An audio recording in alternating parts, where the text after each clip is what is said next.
Hello. I'm ending this video I'm editing the video not very well. I'll get better at it, hopefully. But I wanted to kind of put a little bit of an ending to it because it's just kind of a lot of clips randomly. And I just wanted to take a moment and speak about kind of what these images mean to me. So in the beginning, the first half of this video is I was in a really bad mental headspace, and I thought that it would be really helpful and kind of get me out of my own head and see the world and myself the way others saw me.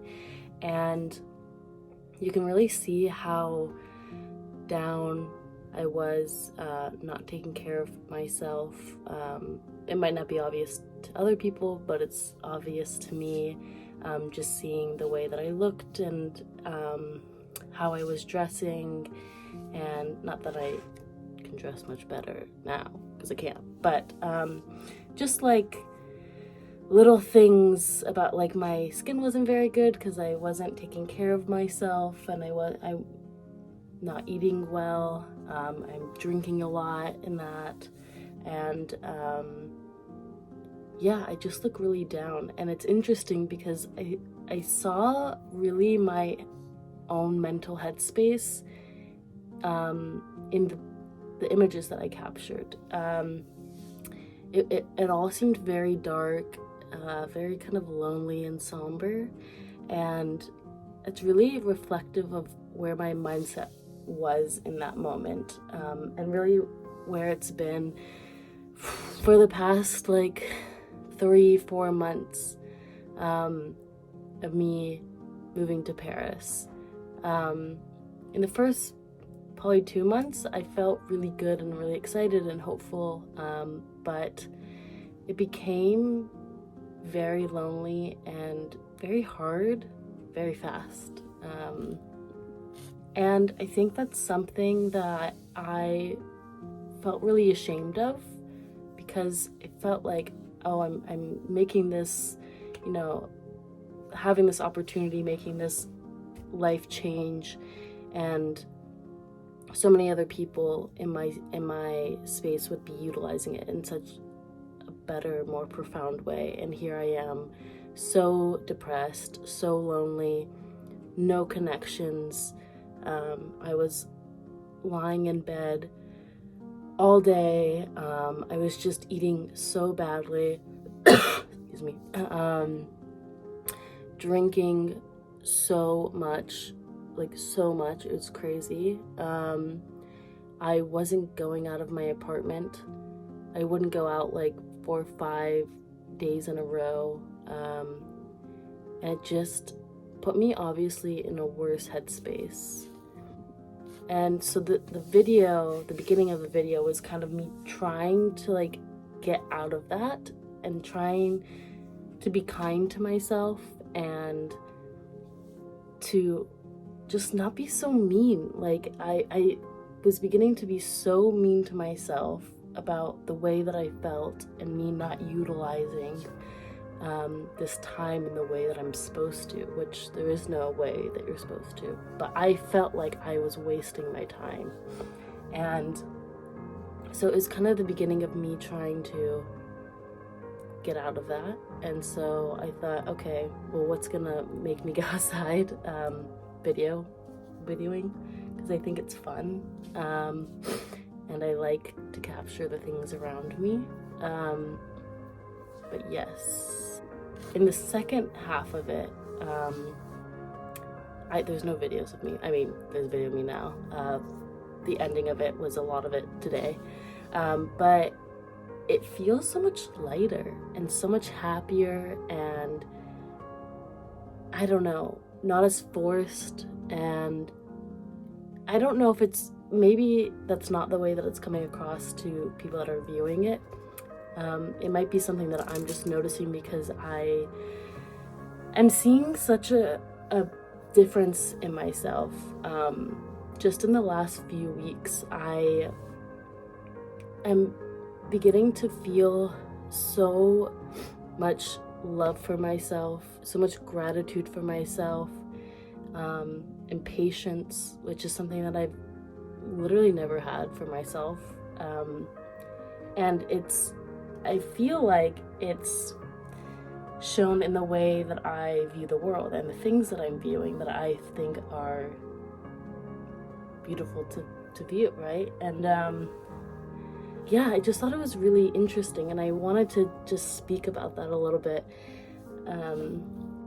I think also, like, the reasoning that my mindset has changed a bit is I'm starting to release things that aren't mine, right? That don't belong to me. Nothing belongs to me, but some things are meant for you and some things aren't meant for you. And I think when you start to like hold on to like all of these things that you want but aren't meant for you, it becomes, you get tired, right? It's like holding on to a weight for so long that just wants to drop, and you're continuously trying to hold on to that. And eventually you just become so tired that your muscles have to just release it whether you want to or not. And I think that is where I'm at with so many things and places and people. And I'm beginning to feel myself letting go of these things that I've been trying to hold on for so long and so hard and so badly, because I love these things and I love these people and I love these places, but they're not meant for me anymore. You know, they had their time and place, and I'm beginning to let go of these things, and I'm beginning to feel so much lighter. And I feel like, oh my gosh, suddenly I can start putting all this energy that I was putting into other people into myself. And I'm starting to feel excited for myself, and I don't know, lighter, I guess.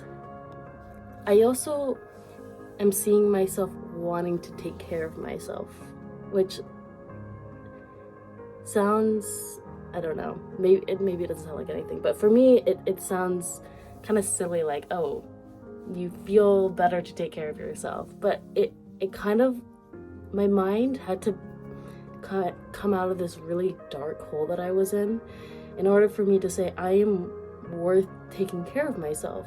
I am worth having a routine that feels good to me, right? And I'm worth going outside and experiencing new things and meeting people and trying new things and not being so stressed and not feeling so bad about myself. And painting my nails, I painted my toes, you know. I've been doing skincare routine, and I've seen like such an improvement in my skin, and I'm being more mindful of how I'm eating, not in a restrictive way, but just in a way where it feels good, right? I was at a point before that I would, for a meal, I would have a bag of chips because it was easy and it tasted good. And that didn't make me feel good afterwards. It was just like the repetitiveness of eating a bag of chips felt good in the moment. And so I'm being a lot more mindful of things that make me feel good, and foods that make me feel good, and movement that makes me feel good.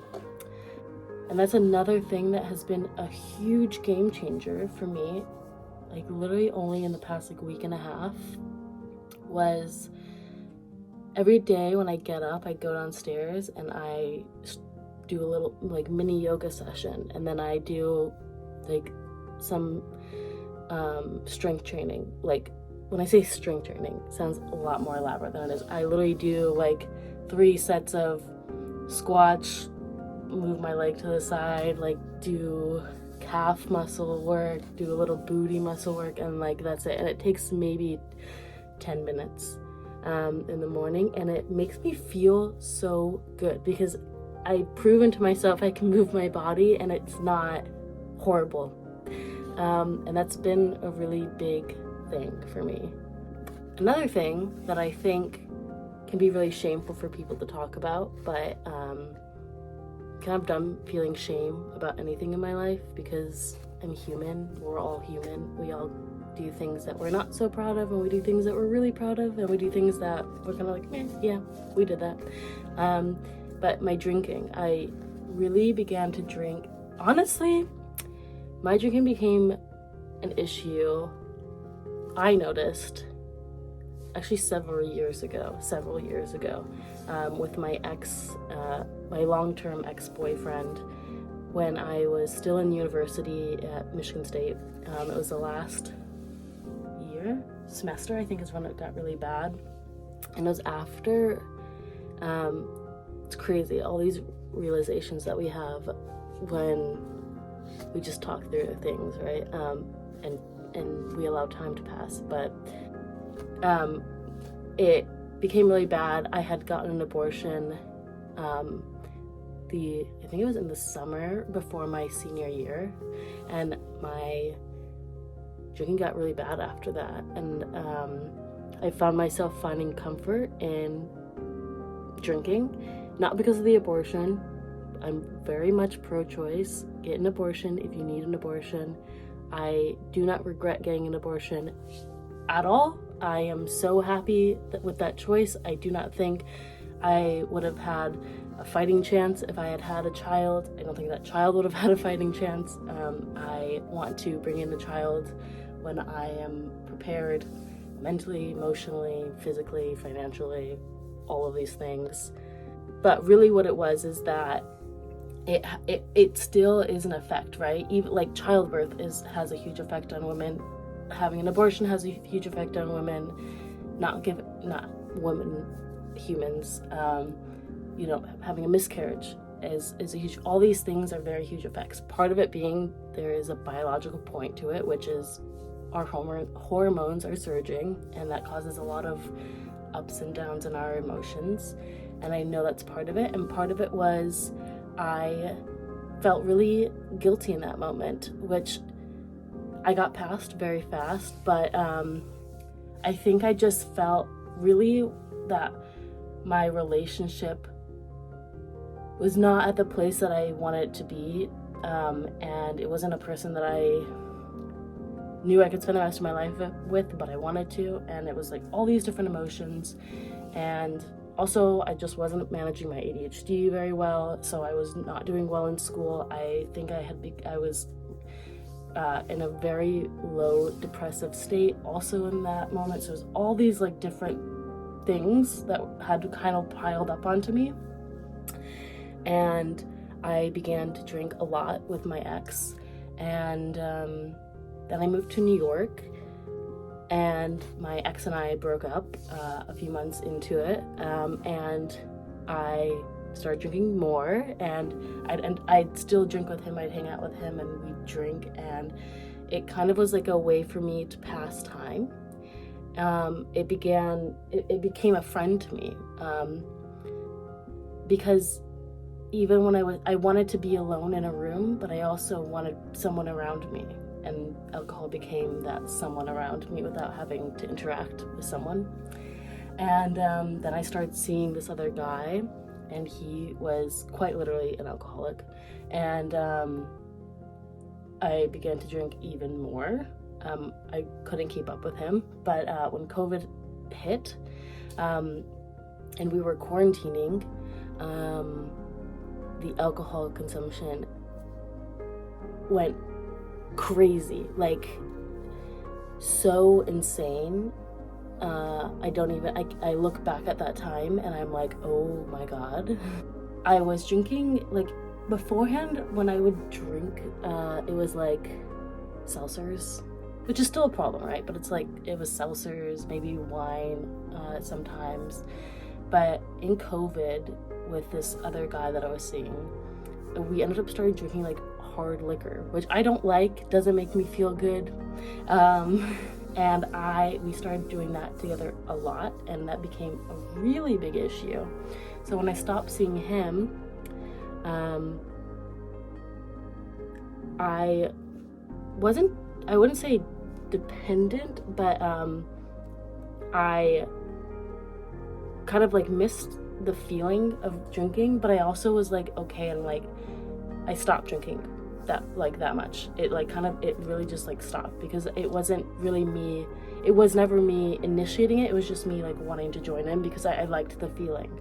I liked the feeling of feeling warm and feeling not alone, and just feeling like I could express my emotions in a way that I couldn't when I was sober. So then, blah, blah, blah, I moved in with a roommate. She was also quite literally an alcoholic and would go through like 24 beers in a night, or would go through like 3 bottles of wine in a night, like quite literally an alcoholic as well. And so my drinking became a bit more regularized again.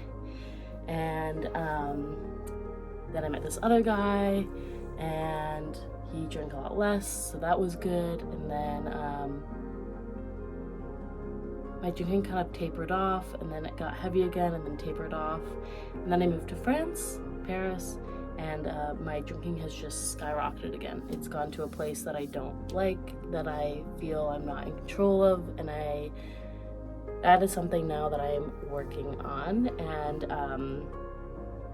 I'm just like completely cutting it out right now, because it's just I'm not in a place that I think it's serving me anything.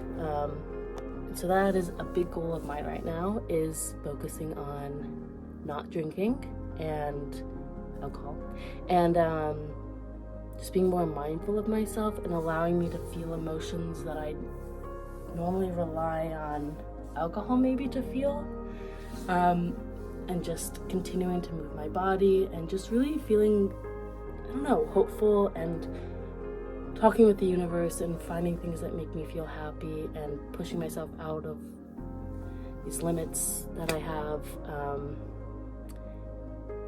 And yeah, so I don't know, I just kind of wanted to give a recap. That was a really long, rambly recap, but I wanted there to be some context to these little videos. I would like to begin to really start vlogging again. I know I like kind of did vlogs before, wasn't very good at them, but it's something that I kind of want to just like have a diary. I find that it feels very cathartic to talk on video. I don't know why, but I would love to share some of the things that I'm doing, and I'd love to connect with people that maybe find some similarity in anything that I say, or just need someone to listen to. But yes, I have a lot of exciting things coming. I'm actually moving from Paris back to the States for a year, retaking some courses that I did poorly in my first time around in my undergrad, and I'll be applying to medical school this year for like this cycle. So I have to retake some courses to better my odds, obviously, and I have to take the MCAT. So that will be part of my life, but I definitely will, that's not going to be the only thing I vlog, or even maybe even a big part. It's something I'm obviously going to talk about, because it is going to be a part of my life, and a big part in that fact, just because it has to be in this moment. But I also just want to talk more about kind of shifting my mind frame and bettering my mental health and bettering my habits, and yeah, just life. I really just want to about my life and kind of show the craziness, bizarreness, unpredictability of my life. And honestly, everyone's life is unpredictable, and so that's the fun part of it, and just trying to survive it all and have fun and maybe improve a bit. That would be great. Anyways, that is all. It is like, it's 1:30. Also, another habit, fixing my sleep schedule. That is a thing that I need to do. But that is all for now. Thank you for listening. If you got this far, I really appreciate it, and I hope that we continue this little journey of my life as I revolve on a rock around the sun and then inevitably die. So trying to have some fun before I do that. Anyways, good night to you all, and I will see you very soon.